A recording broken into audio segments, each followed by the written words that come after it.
23절 마지막 부분에 보면 끝까지 견디는 자는 구원을 얻으리라 했습니다. 어떤 사람이 끝까지 견디는 사람이고 구원을 얻는 사람입니까? 이 세상에는 두 종류의 사람이 있다고 봅니다. 하나는 올라가는 사람, 올라가는 인생, 하나는 내려가는 인생입니다. 산 고기가 물살을 거슬러 올라가는 것과 죽은 고기가 물살을 따라 내려가는 것과 같은 것입니다. 성도는 오로지 올라가는 산 물고기와 같아야 하겠습니다. 세상은 불의와 불법과 죄악으로 가득 차 있습니다. 그래서 물과 같이 흘러가고 흘러내려가고 있는 것입니다. 그러나 성도들은 세상의 조류를 따라 내려가는 인생이 결코 아닌 것입니다. 진리를 따라 올라가야 하는 것입니다. 다시 말해서 의를 위해서 살아야 하는 것입니다. 하나님의 복된 뜻을 이루기 위해서 살아야 하는 것입니다. 나의 유익을 구하지 아니하고 다른 사람 유익을 위하여 힘써야 하는 것입니다. 그러므로 언제나 희생이 따르게 마련이고 어려움이 따르게 마련입니다. 악을 쫓는 자의 조롱과 멸시와 미움과 해방도 받을 수 있는 것입니다. 오늘 본문에 보게 되면 예수님께서 이제 전도자들을 세상에 보내면서 이렇게 말씀합니다. 양을 이리 가운데 보낸가 같다고 하셨습니다. 이렇게 세상이 험악함을 말씀하고 있는 것입니다. 우리 성도들의 모습은 마치 양과 같고 세상은 마치 이리와 같다는 것입니다. 양이라고 하는 동물은 천성이 낙천적이요 무방비 상태입니다. 짐승 중에 가장 약한 축에 속한다고 봅니다. 반면에 이리는 잔인하고 싸나운 데다가 약한 짐승을 잡아먹고 살아갑니다. 그러니 양이 그 속에서 살아간다고 하는 것이 얼마나 어려운가를 잘 알 수 있는 것입니다. 여기에 괴로움이 따르고 아픔이 따르는 것입니다. 고통에는 두 가지 고통이 있습니다. 첫째는 정신적인 고통입니다. 이것을 우리는 괴로움이라고 그렇게 말할 수 있습니다. 또 다른 하나는 육체적 고통이 되겠습니다. 이것은 아픔이라고 할 수 있는 것입니다. 어떤 의미에서 아픔이라고 하는 것은 순간적이고 또 현재적입니다. 과거에 지나간 아픔은 아픔이 아닌 것입니다. 아픔은 항상 현재적인 것입니다. 그런데 괴로움이라는 것은 그렇지 않는 것입니다. 지금 현재에는 아픔이 없다고 하더라도 과거에 있었던 일이 마음에 남아서 항상 괴로워하는 것입니다. 또 후회라고 하는 것은 두고 우리의 마음을 괴롭히고 있습니다. 그런가 하면 현재와는 아무 상관도 없는 또 미래를 걱정함으로써 아픔을 경험하기도 하는 것입니다. 그런데 중요한 것은 여기서부터 그리스도인다운 인격이 시작된다는 사실입니다. 그러므로 고통을 부정적으로 여길 수만은 없다는 것입니다. 모든 생물체에게는 고통이 불가결하게 주어지고 있기 때문입니다. 때로는 고통이 필요하다는 것을 우리는 다 같이 인정하고 있는 것입니다. 그런데 누구나 다 문제없이 평안한 것만은 아니라 평안한 것을 그런데 누구나 다 문제없이 평안한 것을 바라고 있다는 것입니다. 그러나 그 평안한 것도 계속되면 또 유익보다는 손해가 더 많은 것입니다. 그 이유는 사람이라고 하는 것은 언제나 불완전한 존재이기 때문에 그렇습니다. 그러므로 평안만 생각하면 생각도 없고 발전도 없고 향상도 없다는 것입니다. 평안만 하게 되면 평안하기만 한다면 생각도 없고 발전도 없고 향상도 없게 된다는 것입니다. 그래서 사람이 좀 멍청하게 되는 것입니다. 요새 문제가 되고 있는 오렌지족이나 밀감족이나 뭐 재벌 2세니 하는 사람들은 이렇게 사회의 문제거리요 골칫거리입니다. 이들은 꽤나 자기가 잘난 줄 알고 돌아다니고 있는데 사실은 속은 텅 비어 있는 것입니다. 서고 싶은 대로 서고 먹고 싶은 대로 먹고 가고 싶은 대로 가고 하고 싶은 대로 다 하다 보면 멍청해질 수밖에 없다는 것입니다. 그래서 자아의식도 없고 세계의식도 없는 것입니다. 가장 바보스럽고 가장 나약한 인간이 될 수밖에 없는 것이 사실입니다. 세상에 누구든지 자기가 하고 싶은 대로 다 한다고 한번 생각해 보십시오. 세상은 그러면 요지경이 되고 말 것입니다. 사람들은 다 짐승처럼 되어서 쓸모없는 인간 짐승이 되고 말 것입니다. 우리에게는 육체적인 아픔과 또 경제적인 고통이 있을 수 있는 것입니다. 그러나 이런 것들이 우리의 내적 존재를 각성하게 합니다. 또 인격을 강하게 단련시키기도 합니다. 그래서 그 영혼을 순수하게 만들기도 하는 것입니다. 이런 점에서 고통을 굳이 부정적으로 볼 수만은 없다는 것입니다. 아픔 때문에 순수한 소망을 생각하게 되는 것입니다. 고통 때문에 오히려 진실하게 되는 것입니다. 겸손해야 될 줄을 알면서도 겸손할 수 없었던 그런 사람이 실패와 어려운 고통을 겪고 나서 겸손해지기도 하는 것입니다. 의심 맡은 사람들이 믿음을 가지게 되는 것입니다. 영적인 건강을 회복할 수 있다면 그 고통은 고통이 아니라는 것입니다. 슬픔이 슬픔이라고만 말할 수 없다는 것입니다. 초대교회의 역사를 보아서 우리가 잘 알 수 있지만 참으로 그들은 어이없는 핍박을 많이 받았습니다. 이치에 맞지 않는 말할 수 없는 고통을 겪어야 했습니다. 어이없는 핍박이 많았다는 것입니다. 또 이치에 맞지 않는 말할 수 없는 고통을 겪어야 했을 뿐 아니라 많은 오해도 받아야만 했습니다. 몇 가지만 한번 생각해 봅시다. 사람들이 모일 때 그리스도인들은 사랑의 예찬을 나누게 됩니다. 떡과 포도주를 먹으면서 이것이 내 몸이요, 이것이 나의 피, 곧 언약의 피라 하신 예수님의 말씀을 생각하고 교제를 나누게 됩니다. 멀리서 이 이야기를 들은 핍박자들은 예수 믿는 사람들은 사람의 피를 먹는 식인종이다라고 소문을 퍼뜨렸다고 합니다. 그리고 한 가정에 먼저 예수 믿는 사람이 있고 믿지 않는 사람이 있어서 처음에 잠시 가정에 불화가 있고 식구들 간의 관계가 불편하게 되는 것을 보고 기독교는 가정을 파괴하는 종교다라고 비난을 하였습니다. 그리고 그리스도인들이 남녀노소 빈부귀천을 할 것 없이 평등하게, 그리고 노예들을 해방시키며 인간 대접을 하니까 노예를 부리고 사는 핍박자들은 기독교는 오히려 부도덕한 종교라고까지 하였다고 합니다. 그리고 성도들이 예수 그리스도의 부활과 성찬심을 친히 보고들은 확실한 진리에 대하여 자신 있게 증거하는 것을 보고 이방 종교와 핍박자들은 기독교는 독선적이다라고 반박을 하였습니다. 오늘 본문 말씀은 예수님께서 앞에 있는 그런 큰 핍박을 아시고 제자들을 파송하시면서 하신 말씀입니다. 너희를 죄인 취급하여 공회에 넘길 것이며 심지어는 회당에 끌어다가 채찍으로 칠 것이며 뿐만 아니라 많은 사람들에게 미움을 받게 될 것이다. 그러나 염려하지 말라. 나중까지 견디는 자는 구원을 얻으리라고 말씀하셨습니다. 여기서 예수님께서 강조하시는 말씀은 바로 뒤에 있는 끝까지 견디는 자가 되리라 하는 말씀입니다. 어떤 끝까지 견디는 자냐면 믿음이 있어야 끝까지 견딜 수 있는 것입니다.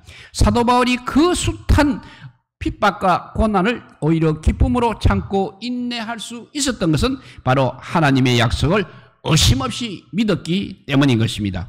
이 믿음 없이는 무슨 일이든지 나중까지 기다릴 수가 없게 되는 것입니다. 그래서 마태복음 7장 7절에서 8절을 보면 우리가 잘 아는 말씀입니다. 구하라 그리하면 너희에게 주실 것이요, 찾아라 그러면 찾을 것이요, 문을 두드리라 그리하면 너희에게 열릴 것이니 구하는 이마다 얻을 것이요, 찾는 이가 찾을 것이요, 두드리는 이에게 열릴 것이라고 하신 우리 주님의 말씀을 믿기 때문에 당장 응답이 없어도 우리는 낙심하지 않고 끝까지 기도하는 것입니다. 요한일서 5장 4절에도 대저 하나님께서 난 자마다 세상을 이기느니라. 세상을 이김은 이것이니 우리의 믿음이니라고 하였습니다. 그렇습니다. 믿음의 사람만이 끝까지 참고 인내하여 승리할 수 있는 것입니다. 요한복음 14장 1절에서 3절 말씀입니다. 너희는 마음에 근심하지 말라. 하나님을 믿으니 또 나를 믿어라. 내 아버지 집에 거할 곳이 아버지 집에 거할 곳이 많도다. 그렇지 않으면 너희에게 일러서리라. 내가 너희를 위하여 처소를 예비하러 가노니 가서 너희를 위하여 처소를 예비하면 내가 다시 와서 너희를 나에게로 영접하여 나 있는 곳에 너희들도 있게 하리라고 하셨습니다. 이러한 믿음이 있기 때문에 성도들은 세상에서 모진 환난, 모진 고통, 심지어는 죽음을 당할지라도 낙심하지 아니합니다. 그리고 하나님을 원망하지 아니합니다. 끝까지 그래서 견디는 것입니다. 하나님을 믿고 하나님을 진정으로 사랑하는 자에게는 우리 하나님께서 지혜도 주시고 능력도 주시고 마음의 평안함과 담대함을 주시는 것입니다. 그래서 이 확신을 가지고 우리는 끝까지 견딜 수 있는 것입니다. 디모데후서 1장 12절을 보면 이를 인하여 내가 또 이 고난을 받되 부끄러워하지 아니함은 나의 의리한 자를 내가 알고 또한 나의 어떡한 것을 그날까지 저가 능히 지키실 줄을 확신함이라고 했습니다. 이렇게 믿음이 있어야 끝까지 견딜 수가 있는 것입니다. 두 번째는 끝까지 견디는 자만이 승리하는 것입니다. 믿음으로 참고 인내하는 자와 우리 하나님은 항상 함께 하십니다. 이스라엘 민족이 아하수에로 왕의 식민지 통치를 받던 중 정적들의 모함으로 수산성에 살던 이스라엘 백성들이 다 몰살당하게 되었습니다. 그런 위기 속에서도 낙심하지 아니하고 중단하지 아니하고 모르드게와 에스더는 하나님이 도와주실 것을 믿고 끝까지 나아갔습니다. 그때 에스더의 유명한 말 죽으면 죽으리라는 그 각오를 가지고 왕 앞에 나아갔을 때 하나님께서 그 왕을 감동시키사 에스더의 요청을 받아들여서 이스라엘 백성들을 죽이려고 업무를 꾀했던 그 하만이 오히려 처형을 당하고 수산성의 모든 백성들이 구원함을 받게 된 것입니다. 이렇게 믿음이 있어야 끝까지 견딜 수 있다고 했습니다. 두 번째는 끝까지 견디는 자만이 승리합니다. 또 끝까지 세 번째는 끝까지 견디는 자가 복을 받는 것입니다. 복음서에 보면 우리 주님께서 참는 자가 복이 있다고 말씀하셨습니다. 인내한 자의 복은 여러 가지입니다. 성도들이 세상에서 고통을 당할 때 성도들의 마음은 오직 믿음으로 미래를 바라보게 되는 것입니다. 더욱 하나님을 의지하게 되는 것입니다. 환경이 너무 편하게 되면 성도도 사람이니까 그 신앙이 태만해지는 것입니다. 그리고 세상에 빠지기가 쉬운 것입니다. 그래서 일시적인 것이지만 고통의 고비가 있을 때 성도의 믿음이 밝아지는 것입니다. 교회가 깨끗해지는 것을 우리는 역사를 통해서나 우리의 신앙 체험을 통해서도 잘 알고 있는 것입니다. 하나님께서는 이렇게 성도들이 깨끗한 믿음의 열매를 원하십니다. 그래서 때로는 악이 왕성하고 성도가 고통하는 일시적인 그런 기현상까지 용납해 주시는 것입니다. 성도는 고통을 통해서 잠깐 되는 이 세상에 소망을 두지 아니하고 천국의 소망을 가지고 살도록 하시는 것입니다. 사실 보이는 것은 잠깐입니다. 그러나 보이지 않는 것은 영원한 것입니다. 이 사실을 성도들로 하여금 잊지 않도록 하게 하시는 것입니다. 그래서 사도 바울과 같이 소망 중에 즐거워하며 환난 중에 참으며 기도에 힘쓰는 것입니다. 성도가 이 세상을 살아가면서 자신도 모르게 재물을 더 소중히 여길 때 하나님께서 그를 사랑하심으로 환난을 통하여 소망의 눈길을 하나님께 돌리도록 하시는 것입니다. 디모데전서 6장 7절 말씀입니다. 너가 이 세대의 부한 자들을 명하여 마음을 높이지 말고 정함이 없는 재물에 소망을 두지 말고 오직 우리에게 모든 것을 후히 주사 누리게 하시는 하나님께 두라고 하였습니다. 그뿐입니까? 고통을 통하여 자신의 연약함과 자신의 부족함을 깨닫고 하나님 앞에 겸손히 무릎을 꿇게 하는 것입니다. 그래서 더욱더 겸손과 경건을 이루게 하시는 것입니다. 베드로전서 1장 7절 말씀입니다. 너희 믿음의 시련이 불로 연단하여도 없어질 금보다 더 귀하여 예수 그리스도에 나타나실 때 칭찬과 존경과 영광을 얻게 하려 함이라고 하셨습니다. 그래서 마틴 루터는 이렇게 말했습니다. 고통은 나의 서재에 많은 책 가운데 가장 좋은 책이라고 했습니다. 그러므로 성도의 고통은 믿음으로 살며 진리를 위해서 살기 때문에 세상으로부터는 방해와 고통이 있지만 이런 가운데서도 끝까지 견딘다는 것은 하나님 앞에 인정받는 일이며 자신과 자신에게 큰 유익과 복이 되는 것입니다. 이 세상에서 받는 유익과 복도 크지만 끝까지 믿음을 지키고 견디는 자는 천국의 영원한 복을 받게 되는 것입니다. 오늘 본문 22절이 그 말씀입니다. 또 너희가 내 이름을 인하여 모든 사람에게 미움을 받을 것이나 나중까지 견디는 자는 구원을 얻으리라고 하였습니다. 그리고 디모데후서 2장 10절에도 보면 그러므로 내가 택하신 자들을 위하여 모든 것을 참으면 저희로도 그리스도 예수 안에 있는 구원을 영원한 영광과 함께 얻게 하려 함이로다 라고 했습니다. 다시 말씀을 정리하면 믿음이 있어야 끝까지 견딜 수 있습니다. 그런데 끝까지 견디는 자만이 승리합니다. 끝까지 견디는 자가 복을 받습니다. 마지막에 끝까지 견디는 자는 바로 사명을 감당한다는 말씀입니다. 이 견딘다는 말은 고통을 면한다는 것이 아니고 또 고통을 피한다는 것도 아니고 고통을 주는 가해자를 죽여버린다는 것도 아닙니다. 고통 가운데 있기는 하지만 오히려 그 안에서 맡기진 사명을 다한다는 의미입니다. 예수님께서 십자가를 지시면서 만 백성을 구원하셨습니다. 사도 바울은 감옥 안에 있던 감옥 밖에 있던 가리지 않고 어떤 환난과 핍박 속에서도 주님께서 자기에게 맡겨주신 사명을 다하였습니다. 그는 끝까지 복음을 전거하였습니다. 사도행전 20장 23절 24절 말씀입니다. 오직 성령이 각 성에서 나에게 전거하여 결박과 환난이 나를 기다린다 하시나 나의 달려갈 길과 주께 받은 사명 곧 하나님의 은혜의 복음을 전거하는 일을 마치려 하면은 나의 생명을 조금 더 귀한 것으로 여기지 아니하니라고 하였습니다. 우리 예수님께서는 구원 역사를 다 마치시고 십자가를 지시며 운명하실 때 다 이루었다라고 말씀하셨습니다. 사도 바울도 마찬가지입니다. 디모데후서 4장 7절에서 나는 선한 싸움을 싸우고 나의 달려갈 길을 마치고 믿음을 지켰다고 말씀하였습니다. 이것이 바로 끝까지 견디는 것입니다. 또한 자신에게 향한 하나님의 사랑을 결코 잊어버리지 않는 것입니다. 자기를 향한 하나님의 사랑을 확정하는 이것이 바로 견디는 것입니다. 마지막으로 예수 믿는 사람은 환경의 지배를 받거나 오염되지 않아야 합니다. 세상은 구부러져도 성도는 항상 바르게 살아야 하는 것입니다. 세상은 다 변해도 성도만은 여전히 하나님께 충성을 해야 합니다.